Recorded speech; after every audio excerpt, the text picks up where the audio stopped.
আসসালামু আলাইকুম ও রহমতুল্লাহ।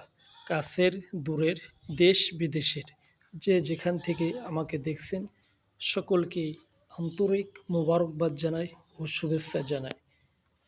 সর্বপ্রথম আপনারা সবাই কেমন আছেন? আশা করি সকলে ভালো আছেন, আমিও ভালো আছি আলহামদুলিল্লাহ। আজকের দিন জুমার দিন সালাতুল জুমার নামাজ আদায় করলাম। এজন্য সে মহান রব্বুল আলমিনের দরবারে শুকরিয়া আলহামদুলিল্লাহ। আপনারা কে কোথায় থেকে আমাকে দেখছেন এবং কে কোথায় সালাতুল জুমার নামাজ আদায় করলেন একটু কমেন্টস করবেন, তাহলে কি ভালো লাগবে, একজন আরেকজনের প্রতি আন্তরিকতা সৃষ্টি হবে, ভালোবাসা সৃষ্টি হবে দিনের জন্য, আল্লাহর জন্য। আর কে কোথায় থেকে অবশ্যই বলবেন। আমি কুষ্টিয়া জেলার দৌলতপুর থানার একটি এলাকা থেকে